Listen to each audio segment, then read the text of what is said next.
നമസ്കാരം. ഇന്ന് ഞാൻ പറയാൻ പോകുന്ന കഥ ഗണപതിയുടെ വാഹനം എങ്ങനെ മൂഷികനായി എന്നതിനെക്കുറിച്ചാണ്.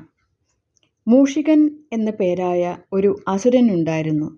അയാൾ ഉഗ്രമായ തപസ്സിലൂടെ ശക്തിമാനാകാൻ ആഗ്രഹിച്ചു.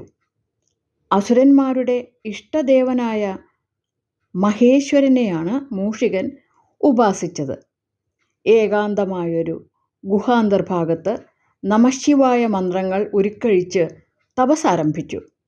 തപസ് അനേകം സംവത്സരങ്ങൾ നീണ്ടുനിന്നു. അന്നപാനീയാദികൾ വെടിഞ്ഞ് തപം തുടർന്നു. തപസ്സിൻ്റെ തീക്ഷ്ണജ്വാലകൾ ഭൂസ്വർഗപാതാളങ്ങളെ ചുട്ടുപൊള്ളിച്ചു. ഹിമഗിരി ശൃംഗങ്ങൾ ഉരുകി ഒലിക്കാൻ തുടങ്ങി. ശ്രീശൈലത്തിങ്കലും അത് പ്രതിഫലിച്ചു. അസുരൻ്റെ തപസ്സിൻ്റെ ചൂട് ഭഗവാനും അറിഞ്ഞു. അസുരന് വരം നൽകിയാലുള്ള ഭവിഷ്യത്ത് നന്നായി അറിയാവുന്ന ഉമാപതി തപോഭംഗം വരുത്തുവാൻ സ്വന്തം കണ്ഠാഭരണമായ സർപ്പത്തിനോട് ആവശ്യപ്പെട്ടു. സർപ്പം ഇഴഞ്ഞിഴഞ്ഞ് മൂഷികാസുരൻ തപസ് ചെയ്യുന്ന ഗുഹയിലെത്തി. ഉഗ്രമായ ശിൽക്കാരത്തോടെ അവൻ്റെ നേരെ ചീറ്റി. ശരീരത്തിലൂടെ ഇഴഞ്ഞു കയറി തപസ് മുടക്കാൻ ശ്രമിച്ചു. തപോലീനനായ അസുരൻ്റെ പുരികക്കൊടി പോലും ചലിപ്പിക്കാൻ ആ സർപ്പത്തിനായില്ല. തൻ്റെ പ്രിയഭക്തൻ്റെ അചഞ്ചലമായ ഭക്തിക്ക് മുമ്പിൽ കീഴടങ്ങാതിരിക്കാൻ ഭഗവാനാകുമോ? പരമശിവൻ മൂഷികന് മുന്നിൽ പ്രത്യക്ഷനായി. ഭക്ത, നിന്നിൽ നാം സംപ്രീതനായിരിക്കുന്നു. എന്തു വരം വേണമെങ്കിലും ചോദിച്ചുകൊള്ളുക. ഭഗവാനെ, ഈ ഉള്ളവൻ ത്രിലോകാധിപത്യം ആഗ്രഹിക്കുന്നു. സ്വർഗം, ഭൂമി, പാതാളം എന്നിവിടങ്ങളിൽ അനിഷേധ്യനായ ചക്രവർത്തിയായി എനിക്ക് വാഴണം. സാധാരണ മനുഷ്യരോ ദേവന്മാരോ അസുരന്മാരോ എന്നെ വധിക്കരുത്. അപ്രകാരം സംഭവിക്കട്ടെ എന്നനുഗ്രഹിച്ച് ശിവൻ മറഞ്ഞു. വരപ്രാപ്തിയിൽ ഉത്കടനായ മൂഷികരാജൻ ഇന്ദ്രനെ തോൽപ്പിച്ചു. സ്വർഗാധിപത്യം നേടി. പാതാളദേശത്തുള്ള അസുരന്മാരെ ഒത്തുചേർത്ത് അവരോടൊപ്പം ഭൂമിയിൽ സകല ദുഷ്ടതരങ്ങൾക്കും നേതൃത്വം നൽകി.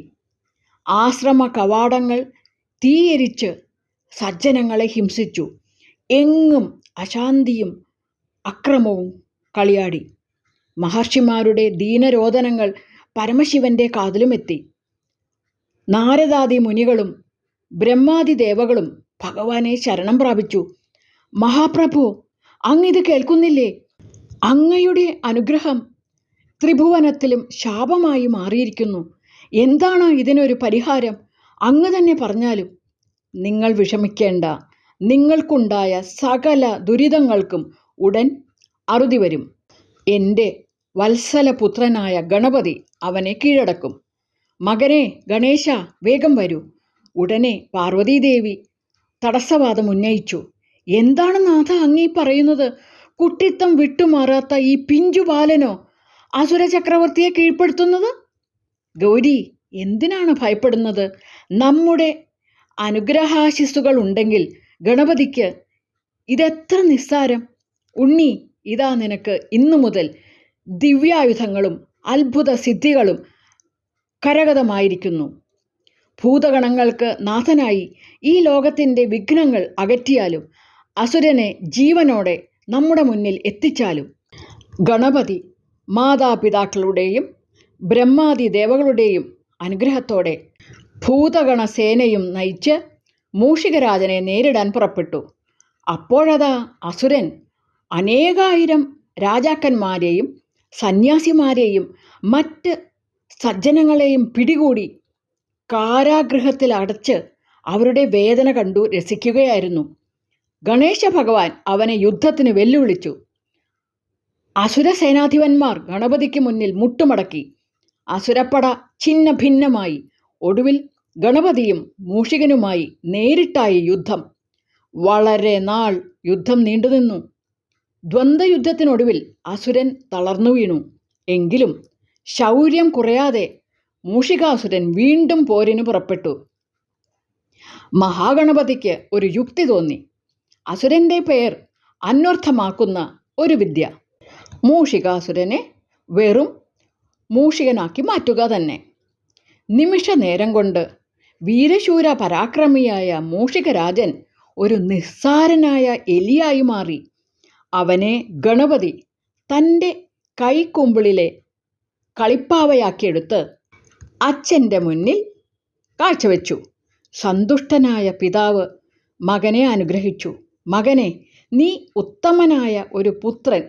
യോജിച്ച പ്രവൃത്തിയിലൂടെ ശ്രേഷ്ഠത നേടി ഗണനായകനായ നീ വിഘ്ന വിനാശകനായി സർവാരാധ്യനായി വാഴുക. ഈ മൂഷികൻ എന്നും ഒരു ആശ്രിതനായി നിന്റെ കൂടെയുണ്ടാവും. അവൻ്റെ പ്രീതി ഇനിമേൽ നിനക്കും പ്രീതി നൽകും. അന്നു മുതലാണ് ഗണപതിയുടെ വാഹനം എലിയായത് എന്ന് പറയപ്പെടുന്നു. നന്ദി.